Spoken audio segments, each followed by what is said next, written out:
Buenas noches, otra noche más en el búnker y hoy vamos a traer novedades, cosas que nos mueven, cultura que estamos faltos de ella también. Pero antes de nada, cabecera.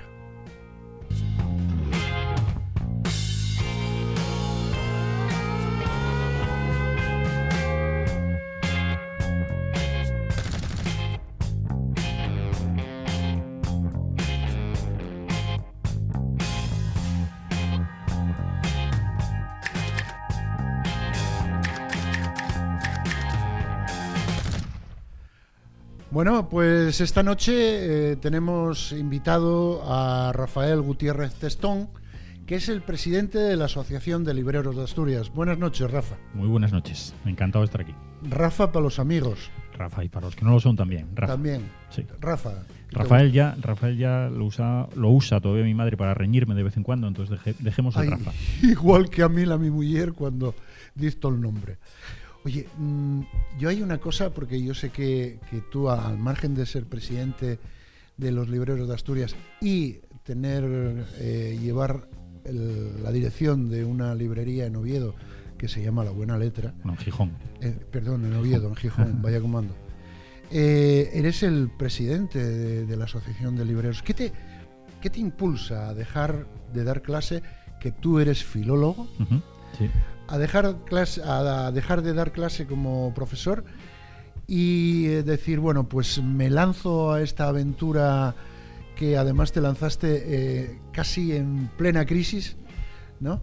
Sí. ¿Qué te impulsa a decir, bueno, pues yo me lanzo, qué narices? Bueno, yo creo que la inconsciencia fue lo que me motivó fundamentalmente. Yo hice filología, después sí me dediqué durante muchos años a la enseñanza no reglada, a la clase, y estaba contento y estaba muy a gusto. El gusanillo de la librería lo tenía siempre danzando, porque me gusta mucho leer, me gusta mucho, sobre todo cuando terminaba los libros, hablar con gente, recomendar los libros, y muchos ya te preguntaban, oye, ese libro que leíste, coméntame. Entonces, bueno, siempre estaba la librería ahí. Hice un curso en el Centro Municipal de Empresas de Gijón para elaborar un proyecto, ¿no? A ver si había viabilidad del proyecto, pero sin tener muy claro que al final lo iba a llevar a cabo, iba a abrir la librería. Esto estamos hablando de 2008, cuando hice este proyecto, hice el curso y salió adelante. Bueno, más o menos veían que la idea que yo tenía de la librería, que no era la librería al uso, quería organizar mucha actividad cultural, quería tener una parte importante infantil, quería darle un poquitín el cambio a la librería. Pues el proyecto no estaba mal, el Centro Municipal de Empresas lo vio válido, pero bueno, lo deja ahí, ¿no? Te ayudan a elaborar el proyecto. Y después surge la posibilidad de un local. Y esto es así puede parecer, por eso digo lo de la inconsciencia. Una amiga tenía un local en una calle que me gustaba mucho y lo tenía que dejar por un problema personal, y me dijo, mira, si te interesa este local, si quieres seguir adelante con lo de la librería. Y al final, algo que llevaba meditando, que estaba ahí en mi cabeza durante mucho tiempo, tuve que decidirlo casi en 2 días. Y la inconsciencia, dije, bueno, pues venga, vamos a arriesgarnos. Pa'lante. Vamos a ir para adelante, a ver qué pasa. Esto no tendrá que ver con esas, digamos, lecturas que tuviste de adolescente ya mayorín, con Sandokan y todas las lecturas de aventuras. Efectivamente, yo llegué a la lectura, pues como todos, ¿no? A partir de los 9-10 años, con el cómic, con Mortadelo y Filemón, con los Don Mickeys, con Alfred Hitchcock y los 3 investigadores, que me gustaban mucho, sí. Con los 5, pero después yo siempre digo que hay 2 lecturas que a mí me me hacen cambiar un poco la perspectiva hacia los libros, porque hasta entonces todas mis lecturas eran un casi a ver qué pasa, ¿no? Empezabas un libro y querías saber el final automáticamente, y todo era el desenlace, o sea, todo conducía a ese final. Pero con Sandokan y con el Conde de Montecristo yo empecé a ver que el viaje era lo que más me interesaba, ese momento, ese no querer que se terminara un libro. Ya no quería saber el final, yo no quería que se terminara, porque estaba disfrutando tanto. Bueno, sobre todo con el Conde de Montecristo, pues aprendes que detrás de la literatura está la pasión, el amor, la venganza, Los celos, estaba absolutamente todo lo que podías ver ahí y lo tenías reflejado en los libros, y fue el cambio que se me produjo a mí como lector. Es decir, bueno, ya no me interesa tanto, bueno, sigue interesándote, ¿no?, el final del libro, sino el trayecto, y eso me pareció maravilloso. Bueno, eso es parte de la vida, no importa Claro. el principio ni el final, sino el camino, el trayecto. Eso es, yo siempre pongo el ejemplo del Transiberiano, que Oh. que une Moscú-Vladivostok. No creo que la gente tenga mucho interés en ir a Vladivostok, sino que lo que disfruta es ese trayecto Sí, sí. en el tren, ¿no? Es lo que lo hace especial. Hombre, tenemos ahí el Transcantábrico, que También, también es guapo. efectivamente. ¿Qué te digo yo? Desde tu perspectiva como presidente de la Asociación de Libros, de libreros, ¿cómo ves el futuro del libro en papel con relación al libro electrónico? Mira, las librerías, tuvimos hace poco una reunión en Sevilla, a principios de marzo, hubo un congreso de librerías en Sevilla, y ahí analizamos un poquitín el momento, ¿no?, la situación. Y tenemos un gran enemigo que es Amazon, ¿no? Ese, digamos, si tuviéramos que hablar cuál es el enemigo... Bueno, el gran enemigo es la falta de lectores. Ese, por supuesto. Sí, pero después, principal. pero como ese es un poco así intangible, si nos tenemos que ceñir a uno, pues vamos a hablar de Amazon.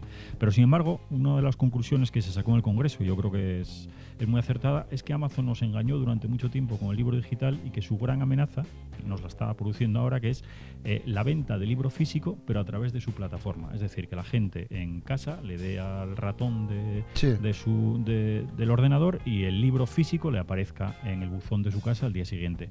El libro electrónico ahora mismo está en clara disminución. Yo hablo siempre del mercado legal, ¿no? Las descargas legales del libro electrónico, porque las ilegales no se pueden controlar, están ahí, es evidente, como en la música están ahí, es un daño irreparable al que se le hace al sector cultural toda la descarga ilegal, pero esas no las podemos controlar.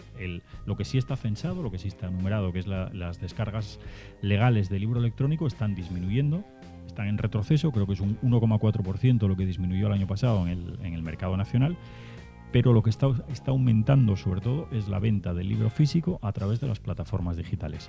En España, a través de Amazon, en otros países anglosajones o el mercado centroeuropeo, a través de Amazon y otras plataformas que tienen más extendidas, y en el mercado anglosajón en concreto ya rondan las cifras de la venta del libro físico, pero por medios electrónicos, de un 30-40%, lo cual sí es preocupante para el sector de las librerías, porque las librerías al final somos comercio, claro, que seguimos una serie de criterios. Digamos, tenemos que tener un espacio físico, tenemos que pagar nuestros impuestos, y Amazon siempre tiene esa sombra, que eso lógicamente no nos corresponde a los libreros el tener que aclararlo, sino que hay instancias mayores, pero sí que tiene esa sombra de que los impuestos de Amazon, tú compras un libro como ciudadano de España en Amazon, le das al clic, pero esos impuestos que cuando lo compras en una librería repercuten inmediatamente en tu ciudad, en tu país, en el caso de Amazon no está tan claro. Parece que Amazon tiene su sede fiscal en Irlanda y eso es algo que se tiene que aclarar. De todas maneras, Amazon es algo que porque une hasta enemigos. Fíjate tú a Donald Trump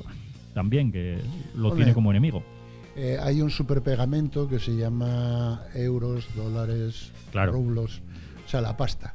Efectivamente, y eso es algo que sí que se debería aclarar muy bien. Yo creo que a mí me parece una opción como otra cualquiera. También el que decida comprar en Amazon, pues... Cuando surgió lo del libro digital, decían, bueno, es que así podemos proteger la naturaleza, no cortamos tantos árboles, pero yo soy de los que piensa que a mí me gusta el olor, el tacto, y después esa lectura pausada, tranquila, poder leer en cualquier parte, aunque no tenga conexión internet o conexión wifi o lo que sea, sino poder leer y tocar, sentirme más cerca del autor, ¿no? Claro, fíjate, cuando hablamos de la música, cuando empezó a extenderse el pirateo, el descargas de música, Spotify, ¿no? Por ejemplo, no había en ningún momento los que empezaron a descargar los contenidos de música, en ningún momento se quisieron parecer al objeto al que estaban plagiando. Es decir, no sacaron la plataforma y dijeron, vamos a venderoslo en un dispositivo. Sin embargo, cuando aparece el libro electrónico, sí que buscan que ese dispositivo se parezca cada vez más al libro. Y eso hace que el libro, que ya tiene unas cuantas centurias, sea un objeto que está muy bien inventado. El libro como objeto físico está muy bien inventado y crea sobre todo una conexión con el lector, con la lectora, que lo hace algo especial. De ahí que cuando sacan los formatos electrónicos siempre buscaran que se pareciera al libro, porque saben de sobra que el libro como objeto tiene un componente especial. Además, el libro, la memoria que tenemos visual, yo creo que está mucho más cercana al libro en papel, aunque trates de imitarlo con el libro electrónico. Cuando estás leyendo en electrónico no sabes muy bien por dónde vas, hacia dónde van las cosas. Y después hay un momento clave para mí que es, y vuelvo a Amazon, que es cuando Amazon, su dispositivo de lectura de libros, él tenía el Kindle, el habitual de Amazon, servía única y exclusivamente para leer libros. Bueno, era otra opción más que tenías ahí, pero no podías hacer nada más con el aparato. Cuando hace 2-3 años, yo creo que Amazon, aparte de poder leer libros, ese dispositivo electrónico sirve para otras cosas, sirve para que te conectes a internet. Yo ese día dije que era el fin del libro electrónico, porque sucede como con el teléfono móvil, que yo siempre digo que dentro de poco alguien descubrirá que sirve también para hablar.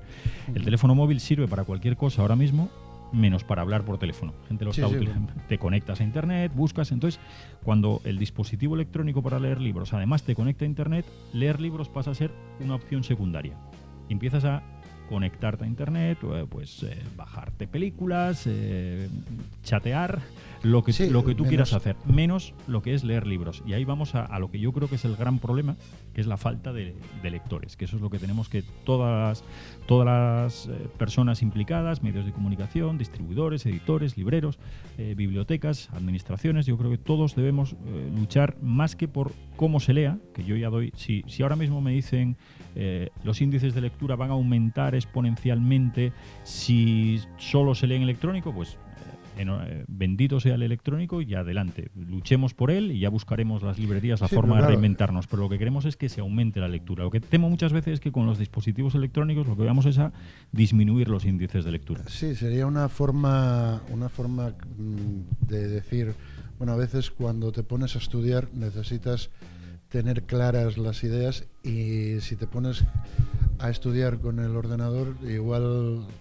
te saltas a internet y empiezas, y cuando te das cuenta ya te pasó la hora de estudio. Eso nos pasa a todos, ¿no? Cuando entras, a veces, si hiciéramos el estudio de a qué entramos a internet y de dónde salimos después de haber entrado, todos por dónde andamos por ahí buscando qué nos lleva a qué, porque al final somos mentes curiosas, que una cosa nos lleva a otra y es normal. Sin embargo, cuando tienes el libro en papel, vuelvo al olor, porque yo soy muy sensitivo, ¿no? El olor, el tacto. No hay otra cosa que el libro. Estás dentro del libro y entonces tu imaginación te va llevando a esos personajes que dicen, bueno, yo voy a esperar a ver la película y después leo el libro. No, porque lo que tienes que hacer primero es imaginar, que es además un proceso para nuestro cerebro muy saludable, porque es un músculo y necesita hacer ejercicio. Y después cuando te lo imaginas y ves la película, por ejemplo, lo del Capitán a la Triste, muy triste. El Capitán a la Triste, muy triste. Sí. Muy triste porque yo me lo imaginaba de otra manera. Claro. No entendíamos muy bien lo que decía Viggo Mortensen. Sí, no había... yo imaginaba un más madrileño, más castizo, más truán, no sé. Yo me lo imaginaba de una forma que después a la hora de ver la película dije, qué mal. Sí, bueno, sucede por lo que comentamos antes, y también porque leer yo creo que requiere algo que está yendo un poco en contra de los tiempos actuales, porque ahora mismo, primero, parece que tenemos que tener una opinión de algo a los 3 segundos, nada más que surge una noticia, hay que opinar, hay que posicionarse rápidamente, y leer requiere precisamente pausa, tiempo, sosiego, reflexión y abstraerte casi del mundo durante el tiempo que dediques a la lectura, que sea una hora, que sean 10 minutos, sean 20, pero en ese momento en el que uno está leyendo, lee, exclusivamente lee y se sumerge en otra historia. Hoy casi todo lo que nos rodea, fijaos en los medios de comunicación, casi todo es siempre hacer 2-3 cosas a la vez. Y todo leer, rápido y muchas cosas a la vez, ¿no? Tú estás viendo una serie y yo creo, me contaban que ya hay aplicaciones también para que según estás viendo la serie, la cazadora del protagonista, tú puedes mirar dónde se vende, incluso, comprar esa cazadora ya. Todo se globaliza en el mal sentido de la palabra, y leer, ¿qué requiere? Justo lo contrario. cogerte un libro, un buen libro en el que te sumerjas, o un mal libro, el que te entretenga a ti. Y en esa hora y media sumergirte en esa historia. Y el mundo, que vaya por donde vaya, que tú estás metido en esa historia, estás luchando en el Madrid de la época, de los Austrias. Estás en los tercios o estás en el Balzán de Navarra resolviendo un crimen. No, yo ahora mismo estoy con los diálogos de Platón, llevo un mes y medio y estoy poco a poco para poder volver a entender a este maestro. Yo te iba a preguntar, bueno, el verano pasado, en el 2017, se amenazó con un boicot a las editoriales de texto. Yo quería que me comentaras qué fue lo que pasó, cómo va la cosa, si vamos a tener boicot este septiembre, ¿cómo va a ser? El problema que tenemos las librerías en general con los libros de texto es una competencia ilegal, que hay que decirlo así. Ahora mismo se están cometiendo ilegalidades dentro de administraciones, colegios públicos, colegios concertados, que ahí ya podemos entrar en otro debate, donde se están vendiendo libros de manera ilegal porque no están pasando por el cauce habitual, que el cauce de venta de libro tiene que ser siempre por medio de la librería. Pusimos ejemplos y denuncias de algún centro donde el libro afortunadamente está regulado, es decir, el libro tiene un precio fijo y da igual que lo compres en la librería de un centro comercial o el Corte Inglés, por decir un nombre, o que lo compres en Amazon, da igual. El libro tiene un precio y tiene incluso un porcentaje máximo de descuento que se puede aplicar por ley, que es del 5% o un 10% feria del libro o día del libro. El libro nace con esos parámetros, afortunadamente, porque es lo que nos salva, ¿no? Que haya ese precio fijo. Si no, las librerías probablemente ya ahora mismo no estaría aquí porque no presidiría nada. Bueno, ¿qué está sucediendo? ¿Qué está sucediendo en algunos colegios que se están saltando ese cauce y algunas editoriales? Pasó el caso no hace mucho de un colegio de Oviedo donde estaba vendiéndose un libro de lectura prescrita en ese colegio que en librerías costaba 9,50 €, 9,40 €, porque es el precio que marca la editorial, y si lo comprabas en el colegio se vendía a 6 €. Eso es ilegal, se está saltando la ley del libro y eso se está produciendo en centros. ¿Qué podemos hacer las librerías en este caso? Tratar ese boicot del que hablamos, del que se habló en septiembre, es algo que tendríamos que intentar poder llegar a él. Lo que pasa es que es muy complicado. Digo que es muy complicado porque primero tiene que haber tenemos que ponernos todos de acuerdo y todas las librerías, tiene que haber una unión absoluta. Y después las lecturas muchas veces, o los libros, son libros prescritos. Es decir, a mí me vienen unos padres en septiembre y me dicen, mira, yo necesito estos libros para el colegio de mi hija. Claro, los libros que van a pedir puede ser de una de esas editoriales a las que yo estoy diciendo no lo tenemos. Entonces, ¿qué estamos intentando hacer las librerías? Que es determinadas editoriales de texto que también tienen libros de fondo general, pues decir, bueno, nosotros vamos a servir los de texto porque es obligatorio, porque es lo que nos piden, pero no nos pidáis que después tengamos una presencia mayoritaria de vuestros libros en las librerías el resto del año.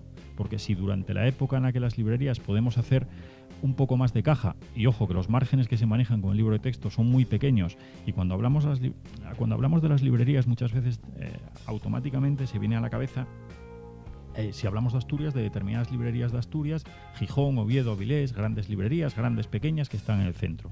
Pero cuando hablamos del tejido de librerías de Asturias, estamos hablando de librerías de barrios de estas tres grandes ciudades, claro, y librerías de pequeñas localidades que viven fundamentalmente y sobreviven gracias a ese momento de la venta del libro de texto o de las otras lecturas. Entonces, cuando en Asturias pasa de 100 establecimientos con licencia de librería, y si pensamos en librerías a lo mejor nos vienen a la cabeza 10, 11, pero hay que pensar en las otras 80 librerías que subsisten sobre todo gracias a eso y a las que se les está condenando a la desaparición como esto siga. Otras podemos tirar de libros el resto del año, de fondo, porque estamos en poblaciones con poblaciones mayoritarias donde se lee más o hay un tráfico, pero cuando pensemos en librerías y cuando pensemos en el daño que se le está haciendo a las librerías, yo creo que la gente piense fundamentalmente en esas librerías de barrio o esas librerías más pequeñas que están por toda Asturias dando un servicio impagable a sus ciudadanos y que a lo mejor un día no sabemos por qué cierran. Y estamos viendo el caso ahora estamos en una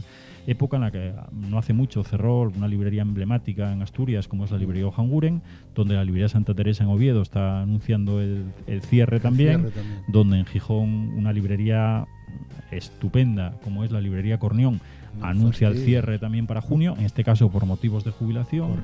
Cornión, pero bueno. Es mítica, porque yo era montañero en Torrecerredo. Pues imagínate, amador. Y cada vez que necesitaba planos, mapas, cosas sobre montaña, Cornión era el referente en Asturias, un referente a nivel nacional, una librería que se pierde en este caso por un buen motivo, como es la jubilación del propietario, pero sí, ¿qué no sucedería? Claro, ¿qué sucedería si esa librería estuviera en un momento en el que los libros tuvieran un valor importante y esa librería funcionara muy bien? Pues seguramente o bien esa librería se traspasaría o esa librería entraría en la rueda familiar, pues a lo mejor un familiar, una continuidad habría de un negocio familiar seguiría en continuidad. Lo que pasa es que sucede, pues que si estuviste luchando durante muchos años para sobrevivir, para asomar la cabezuca ahí y mantenerte, no quieres a lo mejor tampoco seguir manteniendo eso. Entonces estamos viviendo una época en la que después sí se anuncia por redes sociales,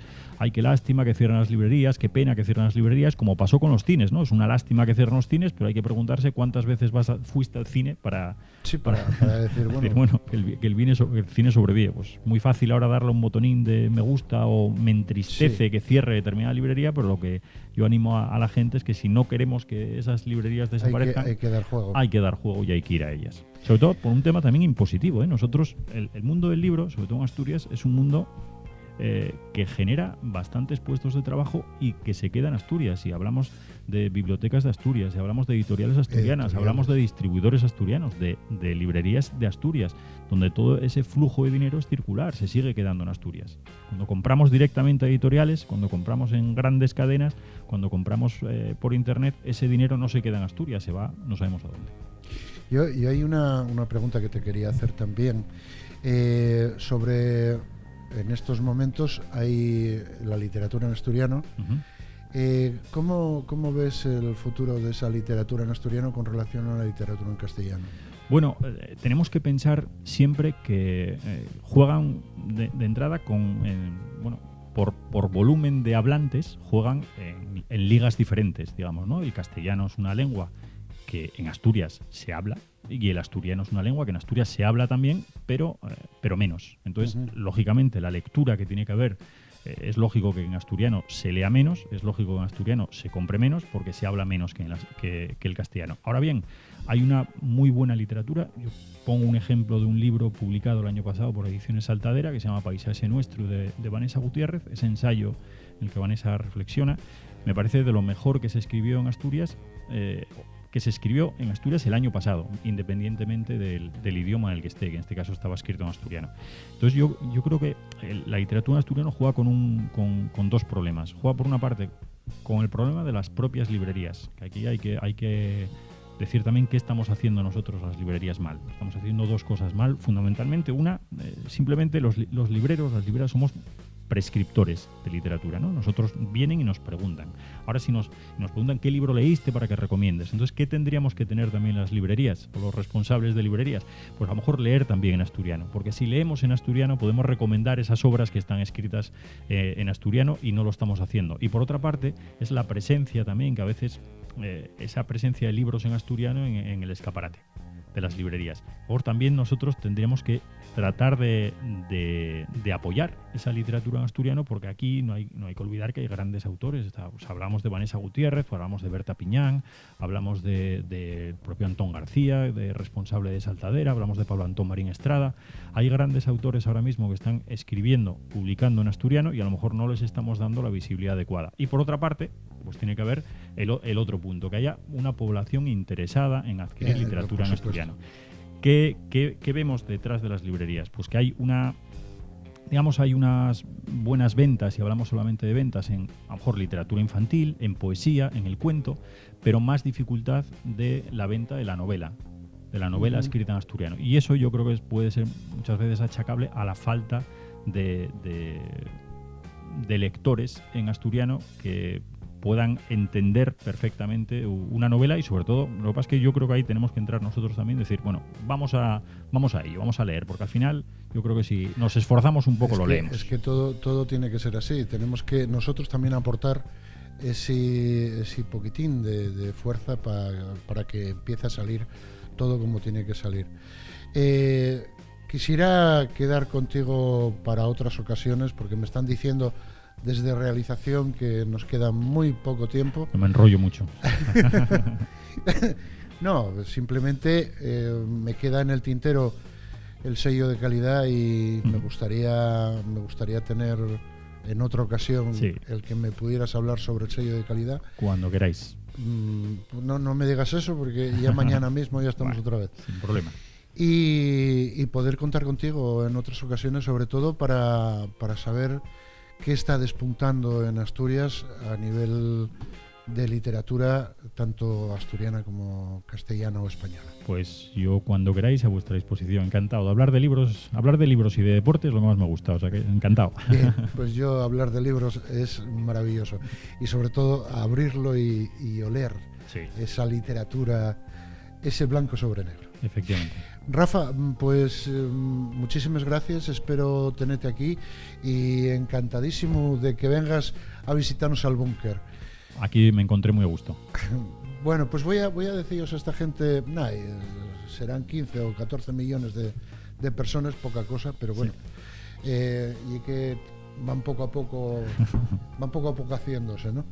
Deciros, recordar que tenemos un correo que se llama elbunker@esasturias.tv, todo en minúsculas, donde podéis escribirme y llamarme de todo, que como siempre os digo, llamarme de todo, que después ya os busco y seguro que os encuentro. Bueno, con esto y con un bizcocho, como siempre os digo, hasta las 5, las 6, las 7 o incluso las 8. Adiós.